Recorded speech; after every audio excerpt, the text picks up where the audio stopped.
여러분 반갑습니다. 주식의 맥모닝입니다. 네, 이번 시간에는 두산 에너빌리티 한번 최근의 흐름 매우 약한데 오늘도 특히 전체 시장 거의 중대형 종목 중에서는 거의 하락률 탑 거의 상위권에 랭크할 만큼 큰 폭의 하락세를 보였습니다. 최근에 많이 빠졌음에도 불구하고 계속 흘러내리고 있는데 앞으로 어떻게 대응해야 될지 한번 보도록 하겠습니다.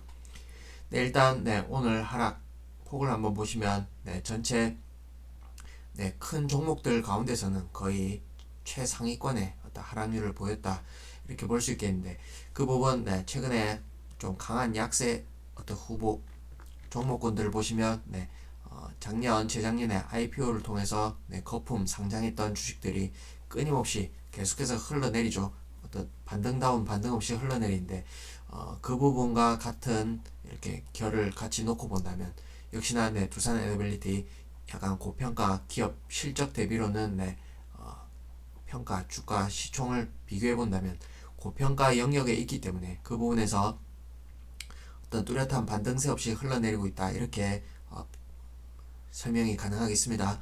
이 부분이 하나가 있겠고 그 다음에 오늘의 어떤 큰 폭의 하락 이 부분은 역시나 오늘 건설주들이 또 특히나 또 약세 흐름을 보였죠. 현대건설을 필두로 좀 건설주가 약세를 보였는데 이 부분에서 마찬가지 두산 에너빌리티도 자회사에 또 두산건설을 자회사로 두고 있습니다. 지분을 대략 50% 가까이 40%대의 지분을 갖고 있는데 이 부분이 좀 악재 요소로 작용하고 있는 걸로 판단이 됩니다. 이렇게 보시면 두산건설 46%의 지분을 갖고 있는데 현재 국면 최근에 부동산 경기가 급냉했죠. 얼어붙어 있는데 거래 자체가 거의 잘 되지 않습니다. 그 부분은 매수자의 어떤 가격 호가 괴리가 매우 심하다 이렇게 볼 수 있는데 최근에 서서히 부동산 PF 얘기가 나오죠. 프로젝트 파이낸싱 이 부분에서 어떤 부실 이 부분이 향후에 가격 부동산 시장 자체가 좀 무너진다면 이 부분이 상당히 부실화될 가능성이 높다. 이 부분에서 자회사를 갖고 있는 두산 에너빌리티도 어떤 추가 출자 내지는 어떤 영향을 필연적으로 받을 수밖에 없다. 이 부분에서 지금 주가가 더욱 약세를 보이고 있다 이렇게 설명이 가능하겠습니다. 그러면 지금 갖고 계신 주주분들은 미리 선제적으로 대응이 안 되었다면 지금 매우 좀 곤란한 위치다 이렇게 볼 수 있겠는데 일단 단기적으로 거의 고점에서 40%의 하락률을 갖고 있기 때문에 사실 지금에서 팔고 던지고 나오기에는 또 반등이 나오면 또 속이 쓰리겠죠. 그 부분에 미련을 갖는다라고 보면 상당히 좀 매도하기 곤란한 위치다 이렇게 볼 수 있겠습니다. 저는 이때 수준에서 계속해서 말씀을 드렸습니다만 갖고 계신 분 입장에서 어떻게 대응을 해야 될지 한번 보신다면 그 전에 그러면 두산 에너빌리티 장기적으로 갖고 있으면 충분히 회복 가능하지 않냐 뭐 이렇게 봤을 때 물론 오랫동안 들고 있으면 또 그런 주가가 회복되는 변동성이 나올 수 있겠죠.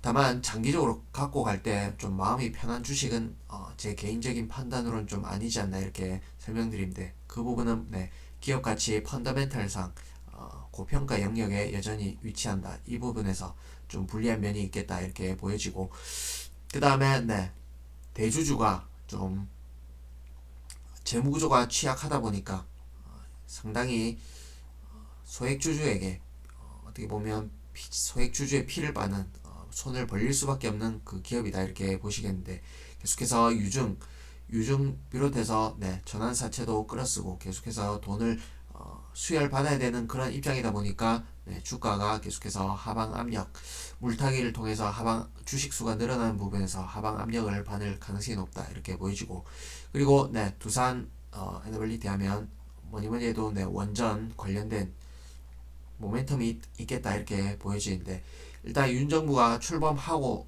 이후에 기대감들도 있었죠. 근데 실질적으로 지금 윤석열 정부가 지금 어떤 리더십을 좀 계속해서 지지율도 안 나오고 리더십을 잃어가는 관점에서 좀 신뢰도가 이런 그런 기대를 하기에는 좀 만만치 않다. 이 부분에서 좀 기대감이 한풀 꺾였다.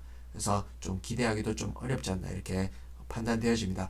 그러면 최근에 수급을 보신다면 역시나 외국인은 일부 계속 기관이 던지는 물량을 좀 받아먹고 있다 이렇게 볼 수 있는데 그 부분은 네, 공매도 관련해서 어떤 상환하는 소극적으로 이제 상환하는 그런 물량이 이제 어떤 적극적으로 사는 물량이 아니기 때문에 이 부분에 어떤 의미를 크게 부여하기는 어렵다 이렇게 보여지고 그리고 마치 짜 맞춘 듯이 연기금이 던지는 물량을 외국인이 받고 있죠. 그 부분 약간 외국인을 연기금이 도와주는 그런 모양새로 비춰진다.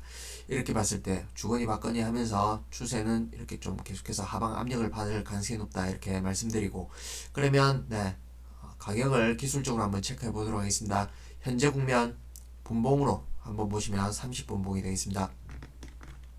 여기 분홍색 선이 5일 이동평균선이고 여기 노란색이 20일 이동평균선이 되겠습니다. 그러면 최근에 계속해서 5일 이평선을 타고 내려왔다 이렇게 설명이 가능한데 일시적인 반등 시도가 있었지만 네, 깨트리면 계속해서 흘러내리죠. 그 부분에서 반등은 약하고 반등 2일짜리 3%의 반등이 나온다면 하락은 네, 5일짜리 15%의 하락이 나오죠. 그 부분에서 계속 공매도의 어떤 타깃이 된다 이렇게 설명드리고 그리고 전 10월 초에 한번 5일 이평선을 한번 돌파했었습니다. 그런데 돌파했다가 다시 깨트리고 다시 올라섰지만 다시 깨트렸죠.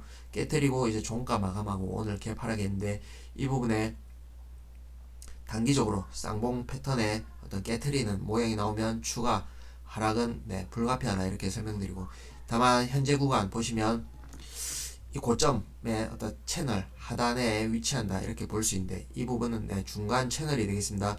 이 부분에서 큰 반등을 기대하기는 어렵지만 일부 반발이 있었는데 네, 이 부분에 어떤 어떤 반발이 여의치 않으면 이 부분을 깨뜨리고 내려갈 수도 있겠죠. 그렇게 된다면 네, 단기적으로 낙폭이 좀 커질 수 있다. 그래서 반드시 이 가격 라인은 사수해야 된다 이렇게 설명드리고 그러면 이 가격 라인을 한번 체크해 보면 현재 13,500원인데 현재 오늘 저점을 지지를 못할 경우에 네, 단기적으로 12,400원 가량 온다면 한번 크게 한번 딛고 올라설 수 있는 그런 가격대가 24,000원 전후가 되겠습니다.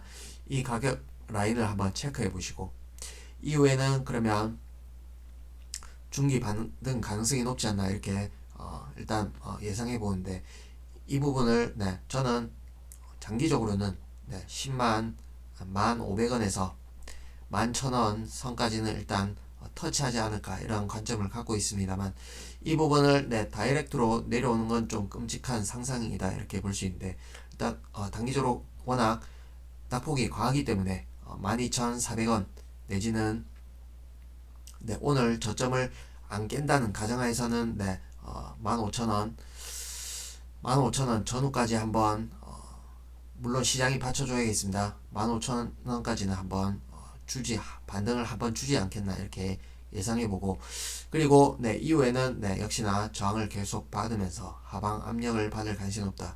그 부분에서 네 최종적으로 1,500원에서 11,000원 이 가격대가 와야지만이 네좀 그래도 좀 중기적으로 중장기적으로 좀 편안하게 볼 수 있지 않을까 이렇게 예상해 봅니다.